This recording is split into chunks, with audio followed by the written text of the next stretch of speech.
Good afternoon dear AB school student. આપણે P બ્લોકમાં group 13 અને 14 ટેક્સચ્યુઅલ લેવલના અને નીટ પોઈન્ટ ઓફ થ્રુ ઘણા બધા ટોપિક આપણા ઓલરેડી લર્ન થઈ ચૂક્યા છે. હવે જ્યારે આપણે એ ટુ ઝેડમાંથી સેક્શન સી સોલ્વ કરીએ તો there are few questions which was ask in previously AIIMS exam that was not included in our syllabus. That means એવા ઘણા બધા ટોપિક જે છે કે જે આપણી ટેક્સ્ટ બુકમાં મેન્શન નથી કરેલા પરંતુ એમ્સની એક્ઝામમાં આપણને પૂછાઈ ચૂક્યા છે. તો હવે આપણે એવા ટોપિક જોવાના છે કે which is not given in our text book but that is given or that is well explain in other reference book. એવા બહુ ઓછા ટોપિક છે but we can't skip the same topic. જે સ્ટુડન્ટ્સથી બધું વર્ક નહીં થઈ શકતું હોય તો તેણે અત્યાર સુધીનું કન્ટેન્ટ પરફેક્ટ કરવાનું, એ ટુ ઝેડ સોલ્વ કરવાની, એક્સરસાઇઝ સોલ્વ કરવાનું, સેક્શન સી સોલ્વ કરવાનું. આ ટોપિક નહીં થાય તો પછી નહીં કરવાનું. But what I suggest to you people કે you should do the same thing because એમાંથી ક્વેશ્ચન પૂછાય છે. તો ફર્સ્ટ ટોપિક જે સ્ટાર્ટ કરીએ તો ધેટ ઇઝ ગ્લાસ, જેને કાચ કહેવામાં આવે. પહેલો જ ક્વેશ્ચન પૂછાઈ શકે કે ગ્લાસ એ શાનું મિશ્રણ છે? તો એ સિલિકેટ્સ અને બોરેટનું સુપર કુલ્ડ સોલિડ સોલ્યુશન છે, એટલે કે ઘન દ્રાવણ. તો ગ્લાસના કમ્પોઝિશનમાં શું આવી શકે?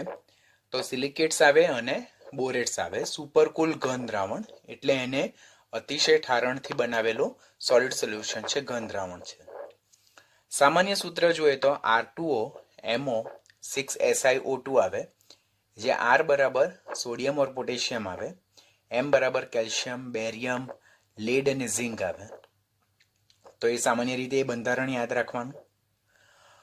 ગ્લાસ એ એવા છે કે એવા પદાર્થ છે કે જેને ગરમી આપવાથી તેમને નરમ બનાવી શકાય અને જુદા જુદા આકારમાં ઢાળી શકાય છે. That means they can mould in a different shape by applying heat. ગરમ કરતા એ લોકોને જુદા જુદા આકારમાં ઢાળી શકાય અને જુદા જુદા શેપના એમાંથી એપરેટસ બનાવી શકાય છે.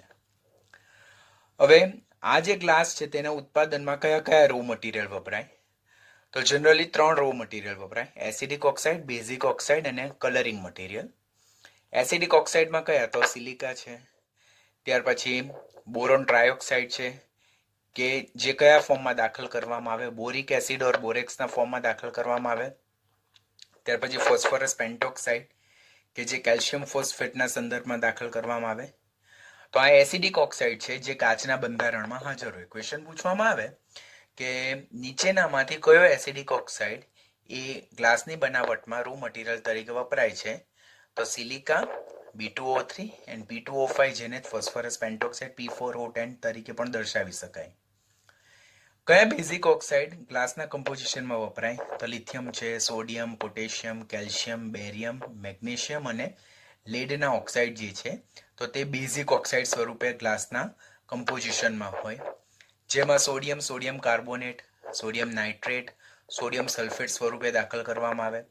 પોટેશિયમ કાર્બોનેટ, પોટેશિયમ નાઇટ્રેટના સંદર્ભમાં દાખલ કરવામાં આવે. કેલ્શિયમ જે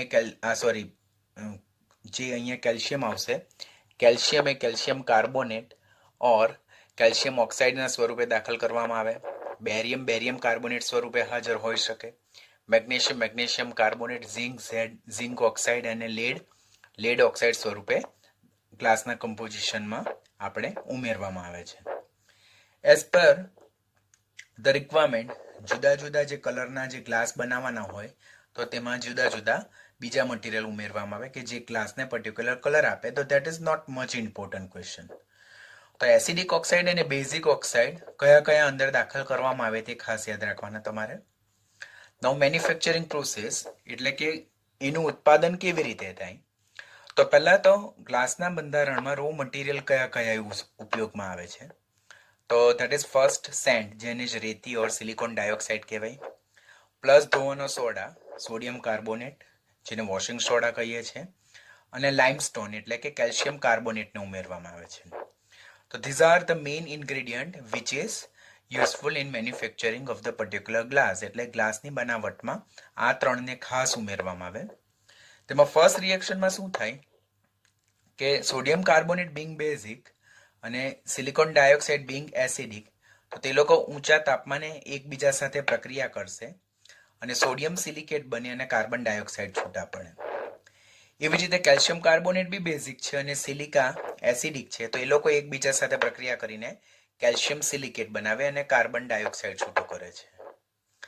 આ રીતે જે રિએક્શન એ માં સોડિયમ સિલિકેટ બને, રિએક્શન બી માં કેલ્શિયમ સિલિકેટ બને, તે પ્રક્રિયા પામ્યા વગરના સિલિકા સાથે 1400 ડિગ્રી સેલ્સિયસ તાપમાને એ એકબીજા સાથે ફ્યુઝ થાય અને એમાંથી ગ્લાસ બને કે જે સોડિયમ સિલિકેટ, કેલ્શિયમ સિલિકેટ અને સિલિકાનું એક કમ્પોઝ મિક્સચર છે કે એક મિશ્રણ છે જેને ગ્લાસ કહેવામાં આવે.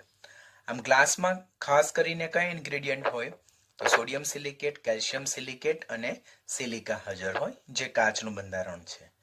તો ધેટ મીન્સ આમ કાચમાં કયા કયા આપણે મટીરિયલ ઉમેરીએ છીએ ડ્યુરિંગ મેન્યુફેક્ચરિંગ પ્રોસેસ? તો સિલિકા, ધોવાનો સોડા અને લાઇમસ્ટોન, જેમાંથી સોડિયમ કાર્બોનેટ એ સિલિકા સાથે સંયોજઈને સોડિયમ સિલિકેટ બનાવે, કેલ્શિયમ કાર્બોનેટ સિલિકા સાથે સંયોજઈને કેલ્શિયમ સિલિકેટ બનાવે અને એ લોકો પછી સિલિકા સાથે ઊંચા તાપમાને ફ્યુઝ થઈને ગ્લાસ બનાવશે. The next topic, that is annealing. So annealing, that means what? So the process of cooling off gradually, બરાબર, gradually cooling, that is not so fast, that is not so slow, in a long tunnel like furnace is called as an annealing process. એટલે કાચ જે છે તો કાચને જો ઝડપથી ઠંડો પાડવામાં આવે આ પ્રોસેસથી 1400 ડિગ્રી સેલ્સિયસ તાપમાને અહીંયા જે આપણને ગ્લાસ મળે તો that is in a liquid state. હવે એને આપણે જો ઠંડુ પાડવું હોય ને જો ખૂબ જ ઝડપથી ઠંડુ કરીએ તો એ બરડ બની જાય અને ઇઝીલી ફ્રેગાઇલ એટલે તૂટી જાય, અને ખૂબ જ ધીમો કરે તો પણ કાચના બંધારણમાં ફેરફાર આવે. તો ધેટ મીન્સ કાચને આપણે ગ્રેજ્યુઅલી કૂલ કરતા જવાનું લોંગ ટનલમાં, કે જે ફર્નેસ જેવી લોંગ ટનલ હોય, અને એ જે ગ્રેજ્યુઅલ કુલિંગ જે હોય અને ગ્લાસને જુદા જુદા શેપમાં જે ઢાળવાની પ્રોસેસ હોય તો તે ધેટ પ્રોસેસને શું કહેવામાં આવે? એનેલિંગ પ્રોસેસ આવે. તો ક્વેશ્ચન પૂછે કે what you mean by annealing of glass? તો that is nothing but gradual cooling of particular glass material. એટલે કે કાચને ધીમે ધીમે ગ્રેજ્યુઅલ ફોર્મમાં ઠંડુ કરવાની પ્રક્રિયાને એનેલિંગ પ્રોસેસ કહેવામાં આવે. ટર્મ આપણને યાદ હોવા જોઈએ, કદાચ પૂછાઈ જાય તો it should not be new question for us. Etching of glass, જેને ફ્રોસ્ટેડ ગ્લાસ પણ કહેવામાં આવે. Etching of glass means what? કે ઘણી બધી રેફરન્સ બુકમાં આ પોઈન્ટ પર ખાસ એ લોકો ફોકસ કર્યું છે. Etching of glass means what? કે જે આપણા ઘરે દુધિયા રંગના ગ્લાસ દેખાય, દુધિયા રંગના ગ્લાસ, કે that is not actually transparent but that is translucent, એટલે પારદર્શક નથી, પારભાષક છે, કે બહાર કોણ ઊભું રહેલું છે તે આપણને નથી ખબર પડતી, but someone is standing outside તે આપણે કાચમાંથી જોઈ શકીએ છીએ, because it is able to scatter the light, એટલે લાઇટને સ્કેટર કરી શકે છે. તો that process is called as a etching of glass. હવે આપણા ઘરમાં ઘણી બધી જ્યારે હાઉસના ઇન્ટિરિયરમાં આપણે ગ્લાસ પર જુદી જુદી પેટર્ન કરાવીએ, જે દુધિયા રંગની, લાઈક અ ફ્લાવર પેટર્ન છે, ઝિગઝેગ પેટર્ન છે, કે કોઈ પણ જાતની પેટર્ન ગ્લાસ પર કરાવીએ, તેમાં અમુક ગ્લાસ ટ્રાન્સપરન્ટ દેખાય ને અમુક ગ્લાસ આપણો દુધિયા કલરની ફ્લાવર પેટર્ન ઓર એના પર વેલી જેવી પેટર્ન આપણે કરાવીએ, તો that process that is called as a etching of glass. એટલે ગ્લાસને, ટ્રાન્સપરન્ટ ગ્લાસને ટ્રાન્સલુકન્ટ બનાવવાની પ્રોસેસને ઇચિંગ ઓફ ગ્લાસ કહેવાય. અને આ ઇચિંગ ઓફ ગ્લાસ માટે કયો સબસ્ટન્સ ખાસ વપરાય? That is a hydrofluoric acid, because glass is attacked by hydrofluoric acid. આપણે ઓલરેડી લર્ન કર્યું છે કે HF દ્વારા જ સિલિકાની પ્રક્રિયા થાય છે, અને આ પ્રોપર્ટીને લીધે આ જે હાઇડ્રોફ્લોરિક એસિડ છે તે ઇચિંગ ઓફ ગ્લાસ પ્રોસેસમાં આપણને ખાસ ઉપયોગમાં આવે. આ ઇચિંગ ઓફ પ્રોસેસ એટલે શું છે? એ કાચને પારભાષક બનાવવા માટે, ટ્રાન્સલુકન્ટ બનાવવા માટે પ્રક્રિયા વપરાય, જેનું ઓવરઓલ રિએક્શન આ પ્રકારનું છે. તો દેટ મીન્સ ધ પ્રેઝન્ટ મટીરિયલમાંથી આપણને કઈ કઈ વસ્તુ પૂછાય? તો કાચ એ શાના બનેલા છે? તો એ ધાતુના સિલિકેટ અને ધાતુના બોરેટનું મિશ્રણ હોઈ શકે. પછી અંદર કયા કયા ઓક્સાઇડ ઉમેરવામાં આવે, એસિડિક કયા, બેઝિક કયા, એના રો મટીરિયલ કયા, રો મટીરિયલની પ્રોસેસ કઈ છે, what you mean by annealing process, what you mean by etching process. તો એ ક્વેશ્ચન આપણે ખાસ યાદ રાખવાનું. હવે ઘણા સ્ટુડન્ટ્સના માઇન્ડમાં એવું હોય કે આ ટોપિક તો ટેક્સ્ટ બુકમાં તો મેન્શન કર્યો નથી, કે તો I should not read, but be very careful. આ જે ગ્લાસ છે તેના જે ટાઈપ ઓફ ગ્લાસ છે તેના બેઝ પર નીટની એક્ઝામ અને એમ્સની એક્ઝામમાં ક્વેશ્ચન પૂછાય છે. તો at the same times you have to be particular કે the next topic that is type of glass, કે આ ગ્લાસના પ્રકાર કયા કયા છે. તો ગ્લાસના પ્રકાર આપણે ખાસ યાદ રાખવા હોય તો there are different kind of glass.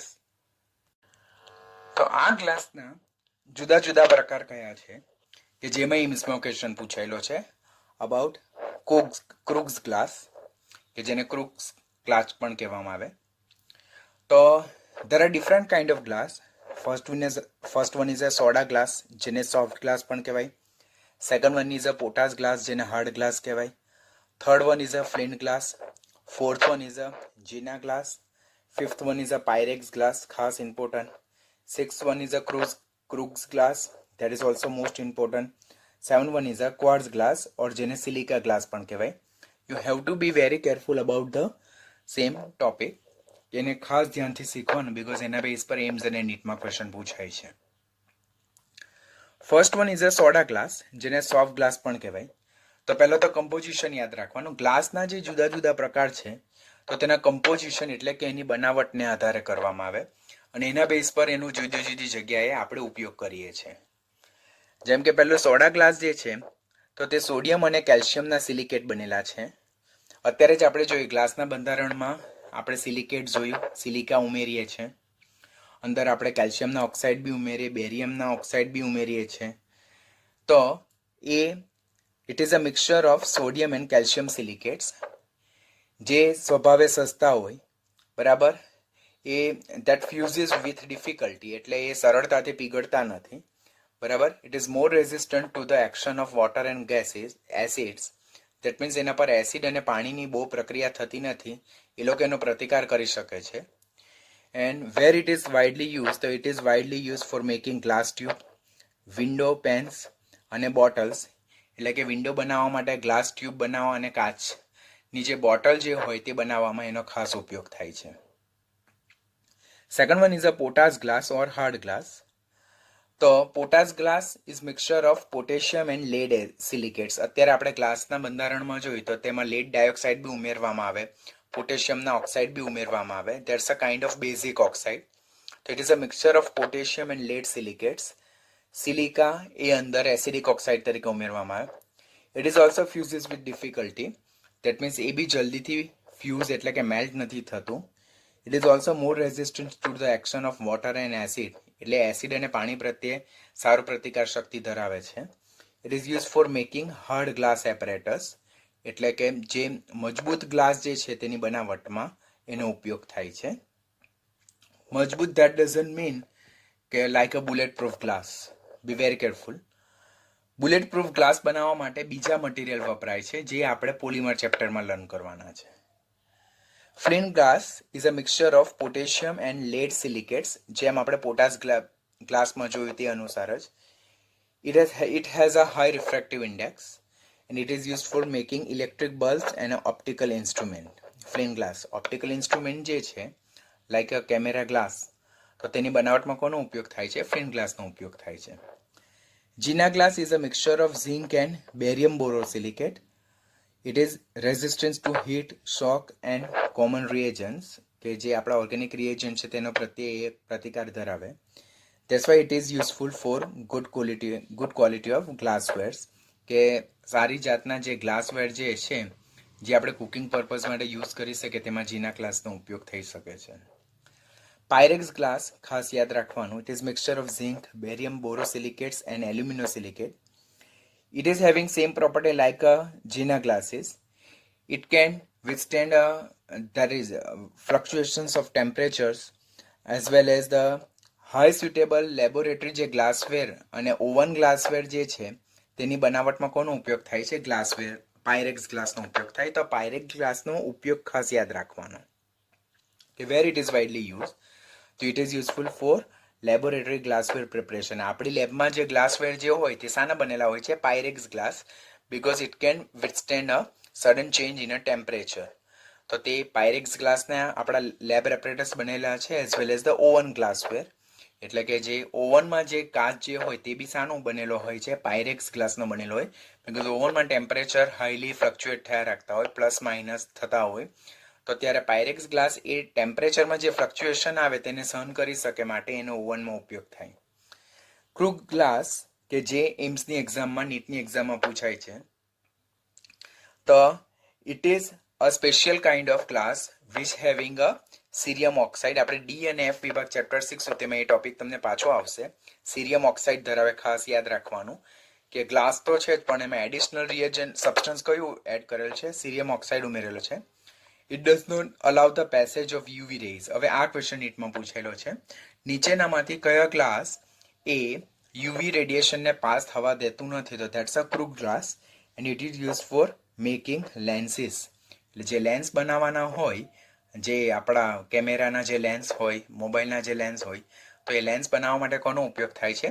ક્રૂગ ગ્લાસનો ઉપયોગ થાય છે. ક્વાર્ટઝ ગ્લાસ, જેને સિલિકા ગ્લાસ પણ કહેવામાં આવે છે, બરાબર, જે શુદ્ધ સિલિકા હોય તેમાંથી બનાવવામાં આવે. It has low coefficient of expansion and it does not break even when plunge in water while red hot. That means કે જ્યારે એકદમ ગરમ હોય ને ત્યારે બી જો એને પાણીમાં મૂકવામાં આવે તો ત્યારે પણ એ તૂટતો નથી. તો that is also called as a quartz glass or the silica glass. That means ટોપિકને જો આપણે જોઈએ તો પહેલાં તો આપણને ગ્લાસના કેટલા પ્રકાર છે તે યાદ રહેવા જોઈએ. પછી અંદર કમ્પોઝિશન મિક્સચર એટલે એની બનાવટમાં કયા કયા પદાર્થ ઉમેરેલા છે તે આપણને યાદ રહેવા જોઈએ. And where they are using, કે ખાસ કાં ઉપયોગ થાય, કે લેબોરેટરી ગ્લાસવેરમાં કયો ગ્લાસનો ઉપયોગ થાય, ત્યાર પછી લેન્સની બનાવટમાં કોનો ઉપયોગ થાય, ત્યાર પછી ઓપ્ટિકલ ઇન્સ્ટ્રુમેન્ટ છે, ઇલેક્ટ્રિક બલ્બમાં કયો ગ્લાસ ઉપયોગમાં આવે. તો આપણે એ રીતે પર્ટિક્યુલર યાદ રાખવાના થાય. 2 or 3 ટાઈમ્સ તમે રીડ કરશો એટલે ડેફિનેટલી તમને યાદ રહી જશે. But you must not skip the same topic because the already questions are arising from the same topic. તો આપણે જ્યારે સેક્શન સી સોલ્વ કરશું સાથે, તો ત્યારે એના બેઝ પર એક ક્વેશ્ચન આવશે કે ક્રૂગ ગ્લાસના રિલેટેડ જ ક્વેશ્ચન પૂછાયેલો છે, તો એ આપણને આવડવું જોઈએ.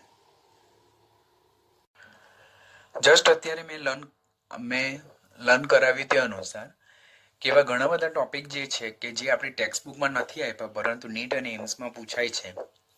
તો તેમાં આપણે અત્યારે ગ્લાસ જોયું, હવે ત્યારબાદ કાર્બન સબ ઓક્સાઇડ. પહેલાં તો સબ મીન્સ વોટ? તો સબ મીન્સ લેસ. ધેટ મીન્સ કે જ્યારે ઓક્સિજનની સરખામણીમાં કાર્બનની સંખ્યા વધારે હોય ઓર કાર્બનની સરખામણીમાં ઓક્સિજનની સંખ્યા ઓછી હોય તો that is called as a carbon sub oxide, જેનું સૂત્ર છે C3O2. પહેલાં તો આપણને કાર્બન સબ ઓક્સાઇડ જે છે તો તે કાર્બન સબ ઓક્સાઇડ વિશે આપણને ખ્યાલ હોવો જોઈએ. Next is carbon sub oxide. That is also not given in text book, but એના રિલેટેડ એમ્સમાં ક્વેશ્ચન અને નીટમાં ક્વેશ્ચન પૂછાય છે.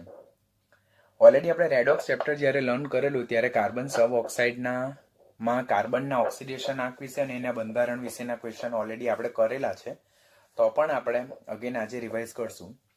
First of all, how it prepare. તો જ્યારે મેલોનિક એસિડ જે છે, મેલોનિક એસિડ જેનું સૂત્ર ઓલરેડી અહીંયા મેન્શન કરેલું છે, તો it's a propane 1,3 dicarboxylic acid, જેને મેલોનિક એસિડ કહેવાય. મેલોનિક એસિડનું જ્યારે ફોસ્ફરસ પેન્ટોક્સાઇડની હાજરીમાં 150 ડિગ્રી સેલ્સિયસ તાપમાને ડિહાઇડ્રેશન એટલે કે નિર્જલીકરણ કરવામાં આવે તો ત્યારે એમાંથી પાણીના 2 અણુ દૂર થાય છે. There is removal of 2 water molecules, અને જેને કારણે બંધારણ બને છે આપણું carbon sub oxide, O double bond C double bond C double bond C double bond O, that is C3O2, અને જેને કહેવામાં આવે છે કાર્બન સબ ઓક્સાઇડ. તો પહેલા કાર્બન સબ ઓક્સાઇડ બનશે કેવી રીતે? તો malonic acid that is propane 1,3 dicarboxylic acid, બંધારણ 12મા ધોરણમાં પણ કાર્બોક્સિલિક એસિડ ચેપ્ટરમાં આવશે. તો મેલોનિક એસિડનું ડિહાઇડ્રેશન ફોસ્ફરસ પેન્ટોક્સાઇડની હાજરીમાં 150 ડિગ્રી સેલ્સિયસ તાપમાને કરતાં આપણને કાર્બન સબ ઓક્સાઇડ C3O2 મળે છે અને H2O રિલીઝ થાય છે. બંધારણ જોવાનું તો રિવર્સ પ્રોસેસને જો કરવામાં આવે, રિવર્સ પ્રોસેસ જો મળે એટલે કે કાર્બન સબ ઓક્સાઇડને જો પાણીમાં નાખવામાં આવે તો એટલે કે એનું હાઇડ્રોલિસિસ કરવામાં આવે તો શું મળે? તો મેલોનિક એસિડ મળે. અને મેલોનિક એસિડનું ડિહાઇડ્રેશન કરવામાં આવે તો C3O2. તો મેલોનિક એસિડનું એનહાઇડ્રેટ કોણ છે? તો કાર્બન સબ ઓક્સાઇડ છે. બંધારણ જે નીટમાં ક્વેશ્ચન પૂછાયેલો છે તે કે ઓક્સિજન 16મા સમૂહનું તત્વ છે અને સરાઉન્ડિંગમાં 6 ઇલેક્ટ્રોન હોય. કાર્બન 14મા સમૂહનું તત્વ એના સરાઉન્ડિંગમાં 4 ઇલેક્ટ્રોન હોય. તો લુઈસ બિંદુ નિરૂપણ આ પ્રમાણે કરી શકાય. અને જેમાં પ્રત્યેક ઓક્સિજન પાસે 2 લોન પેર ઓફ ઇલેક્ટ્રોન છે અને એક બોન્ડ પેર જે કાર્બન સાથે એણે બનાવેલું હોય. આમ કાર્બન સબ ઓક્સાઇડનું બંધારણ આ રીતે હોય. એનું સ્ટ્રક્ચર લિનિયર એટલે કે રેખીય હોય અને જેમાં પ્રત્યેક કાર્બનનું સંકરણ કેવું હોય છે? sp સંકરણ હોય છે. તે યાદ રાખવાનું. એમ્સમાં એઝર્શન અને રિઝનિંગમાં આ ક્વેશ્ચન પૂછાયેલો છે કે કાર્બન સબ ઓક્સાઇડનું બંધારણ રેખીય હોય છે અને એનું રિઝનિંગમાં તેમાં પ્રત્યેક કાર્બનનું સંકરણ sp હોય છે. તો એના વિશે તમારું શું મંતવ્ય? તો બંને વિધાન સાચા છે અને જે રિઝનિંગ છે તો તે કરેક્ટ એક્સપ્લેનેશન છે, એવો આન્સર આવે છે. કાર્બન સબ ઓક્સાઇડનું બંધારણ આ રીતે હશે. તેનું બંધારણ રેખીય હશે અને એમાં પ્રત્યેક કાર્બનનું સંકરણ શું હશે? sp પ્રકારનું હશે. હવે એની પ્રોપર્ટીઝ જોઈએ, ગુણધર્મો જોઈએ તો ખરાબ વાસ ધરાવતો વાયુ છે જેના બોઇલિંગ પોઈન્ટ 6 ડિગ્રી સેલ્સિયસ છે, બહુ ઓછા છે. It's a stable at -78 degree Celsius એટલે નીચા તાપમાને પણ અતિસ્થાયી છે. રેખીય અણુ છે, લિનિયર મોલેક્યુલ, ધેટ મીન્સ રેખીય અણુ છે. અને આ જે ગેસ જે છે કાર્બન સબ ઓક્સાઇડ જે ગેસ છે તો તે રૂમ ટેમ્પરેચર પર શું પામે છે? પોલિમરાઇઝેશન પામે એટલે બહુલીકરણ પામે. અને યલો સોલિડ એટલે કે પીળા રંગના ઘન પદાર્થમાં રૂપાંતર પામે. અને ઊંચા તાપમાને એ રેડ અને પર્પલ કલરના સોલિડમાં રૂપાંતર પામે. નોટ મચ ઇમ્પોર્ટન્ટ ક્વેશ્ચન, નહીં યાદ રાખો તો પણ ચાલશે. એનું જો જલીયકરણ કરવામાં આવે એટલે કે કાર્બન સબ ઓક્સાઇડમાં જો પાણી ઉમેરવામાં આવે તો આપણને પ્રોપેન 1,3 ડાયકાર્બોક્સિલિક એસિડ મળે, જેને જ મેલોનિક એસિડ કહેવાય. આપણે આ રિએક્શનનું રિવર્સ રિએક્શન છે તો તે યાદ રાખવાનું. HCl સાથે પ્રક્રિયા થતા અનુક્રમે એસિડ ક્લોરાઇડ મળશે. NH3 સાથે પ્રક્રિયા કરતા આપણને અનુવર્તી એમાઇડ મળશે. અને બીજો જે કાર્બનના સબ ઓક્સાઇડ છે તે તો C12O9 છે ને it is a white solid and it is anhydrate of mellitic acid. Mellitic acid એ તમે ઓલરેડી ઓર્ગેનિક કેમિસ્ટ્રીમાં જોયું. તો C6COOH6 એટલે કે જ્યારે સાયક્લોહેક્ઝેન હોય તો તેના પર પ્રત્યેક કાર્બન પર જો COOH મૂકવામાં આવે તો એને શું કહેવામાં આવે છે? મેલિટિક એસિડ કહેવામાં આવે છે. એ ઓલરેડી તમે ઓર્ગેનિકમાં લર્ન કરી ચૂક્યા છો. તો મેલિટિક એસિડ નું જો ડિહાઇડ્રેશન કરવામાં આવે તો આપણને કાર્બનનો સબ ઓક્સાઇડ બીજો કયો મળે? C12O9 મળે છે. તો that's all about the carbon sub oxide. પહેલા મળે કેવી રીતે? તો શું કરું યાદ રાખવાનું? મેલોનિક એસિડનું ડિહાઇડ્રેશન ફોસ્ફરસ પેન્ટોક્સાઇડની હાજરીમાં 150 ડિગ્રી સેલ્સિયસ તાપમાન કરતાં આપણને લિનિયર અણુ મળે જેને કાર્બન સબ ઓક્સાઇડ કહેવાય, જેનું બંધારણ O11C double bond C double bond C double bond O.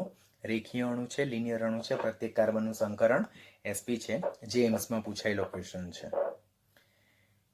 એટલું લર્ન થઈ ગયા બાદ જે નેક્સ્ટ ટોપિક આવે છે તો ધેટ્સ અ સિલિકોન કાર્બાઇડ.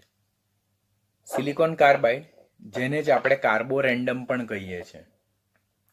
પહેલો ક્વેશ્ચન જે કોમ્પિટિટિવ લેવલનો પૂછાય કે સિલિકોન કાર્બાઇડ એ કયા નામે ઓળખાય કોમનલી? તો ધેટ્સ અ કાર્બોરેન્ડમ.